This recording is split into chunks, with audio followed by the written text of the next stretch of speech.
Chapter 1. Tracker had been trolling the beach at night, unable to sleep. Restless. Too many nights and days doing nothing more than standing looking up at the moon and picking up women, then listening to them moan with pleasure of having rough sex, and complaining about how their men weren't able to satisfy them in the way Tracker could. A few of his pickups didn't want to leave him, but he pushed them out and brought in another, and by week's end he was bored and restless again. It was then he made up his mind to leave, alone. He quietly pushed open the door to Thorn and Zoe's room, in the resort suite he and Thorn had rented in San Diego for a week. Their rooms were filled with expensive dark wicker furniture and white cushions, the kind you would find in Hawaii or the islands in a fancy hotel, floral colors of green, pink, beige, and purple, the walls covered with ornate wallpaper of beige and large green leaves, colors females loved and males detested. In the corner facing an ornamental fireplace, velvet chairs and a green velvet sofa sat facing a large Sony flat screen hung over the fireplace mantel. The sheer curtains opened up to a patio where Zoe, Thorn, and Tracker sat in the evenings and watched the sunburst of orange and yellow as if disappearing into the Pacific Ocean. This was Zoe's idea of a fun time. For Tracker it was pure hell, but then it wasn't about Tracker anymore. It was what Thorn wanted, and Thorn wanted whatever Zoe wanted. After dinner and in the dark star-filled sky, Zoe stripped of her scant clothing, a sheer dress with no bra and underwear. She scurried down the stairs, onto the beach, and into the water, oblivious of who was watching, and who was standing on their balconies taking in the beautiful naked form of a young blonde woman disappearing into the surf.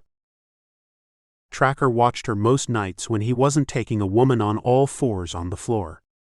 He watched as Thorn and Zoe frolicked in the water, and then went out for a swim. At the beginning, Tracker appeared to be bothered knowing he had turned her away when she was eager to be part of a threesome, and Thorn had wanted to share her to please his brother and his alpha, but Tracker took his frustrations out on the next woman banging on his door, wishing to be next in line to be taken and abused by the cold, aloof werewolf, who in all knowledge to them was only a cold man who knew how to satisfy their unsatisfied lust. Knowing how much Thorn craved and needed Zoe, Tracker couldn't deny Thorn the love he sought, and had finally found with her. Tracker didn't love Zoe, and he could never be true to her. He would break her heart, as he had done with Sadia. There was something empty inside he had to fill. The purpose of stopping before they went on to Mexico was to give Zoe a rest. Relaxing on the sand and swimming was what all of them needed.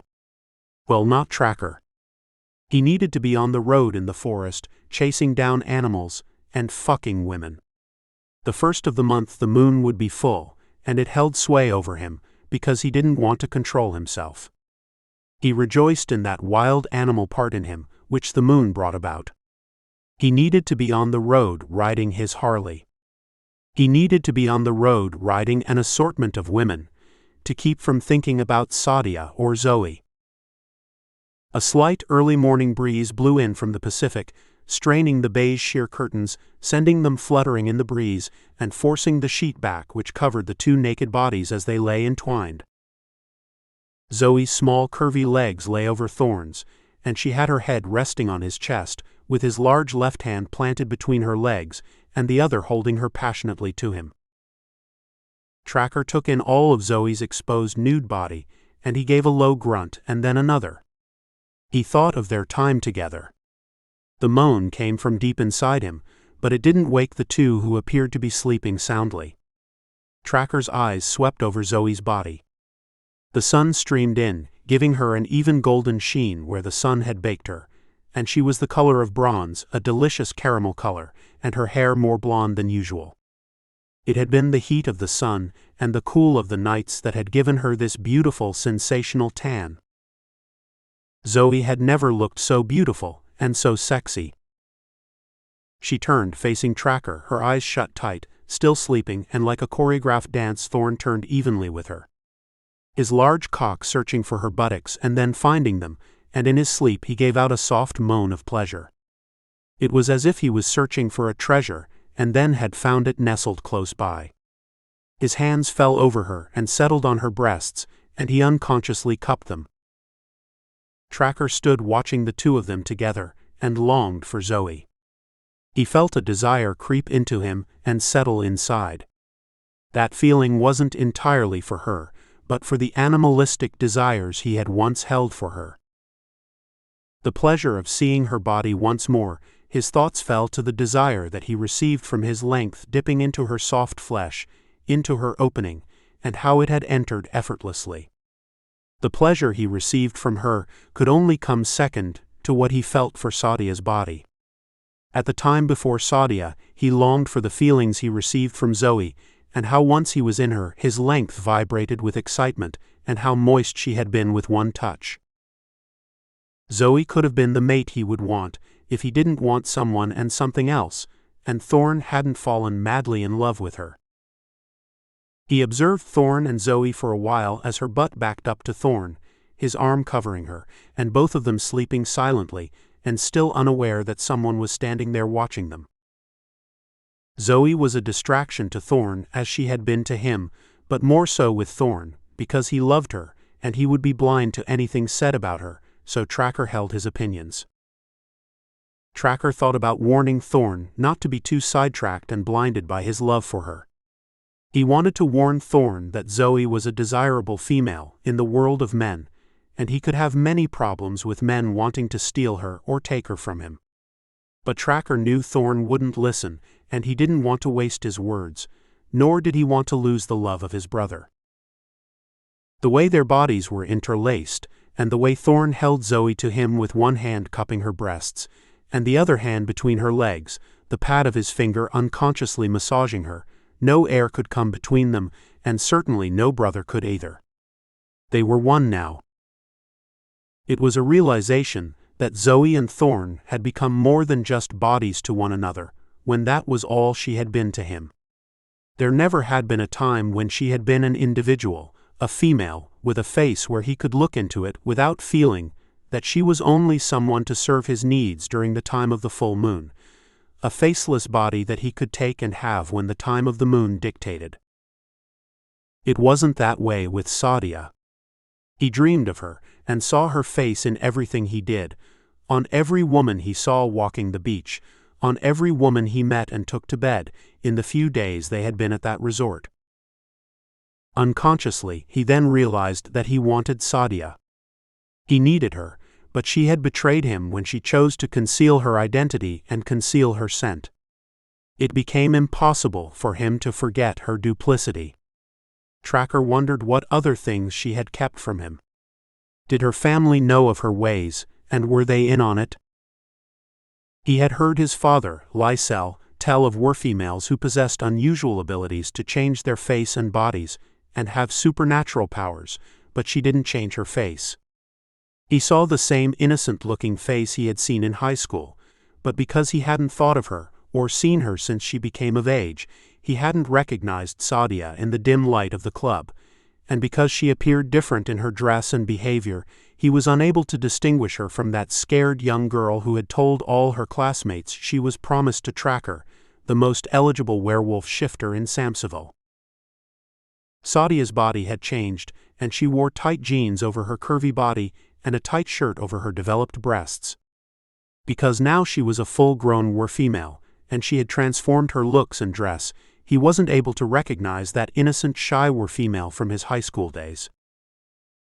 Tracker shifted his weight ready to turn and walk out of the room, when Thorn's eyes suddenly opened.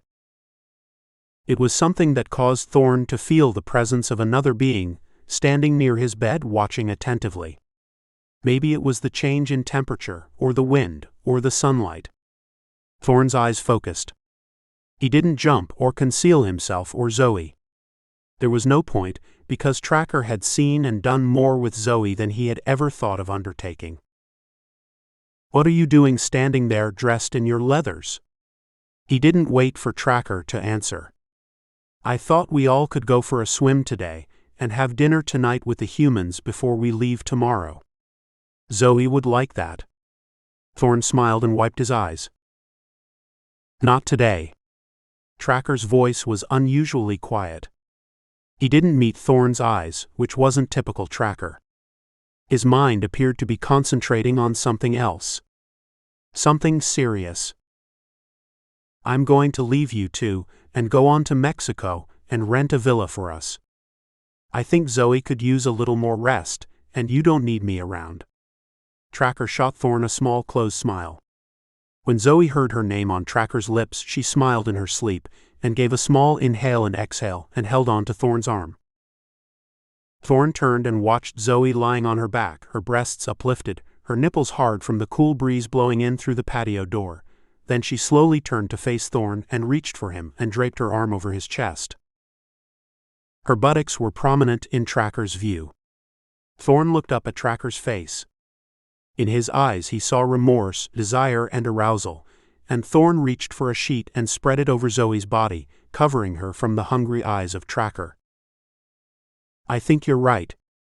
We need more time together, and you need to be alone to decide what it is you want to do. Whatever you choose, I will go along with you. If you want to just turn around and go back to Samsaville and marry Sadia, then I will do that too. We could have a double wedding. Thorn closed with a grin in his playful, naive way, one eyebrow raising and his eyes showing bright and thoughtful. Let's not get ahead of yourself. If you want to marry Zoe, then do so. I suggest you do it before you bring her back to Samsaville. You know father.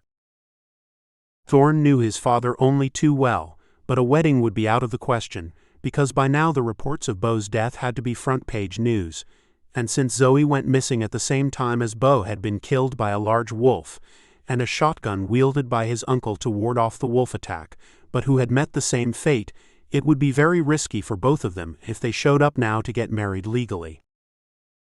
Tracker knew better, and Thorn knew better.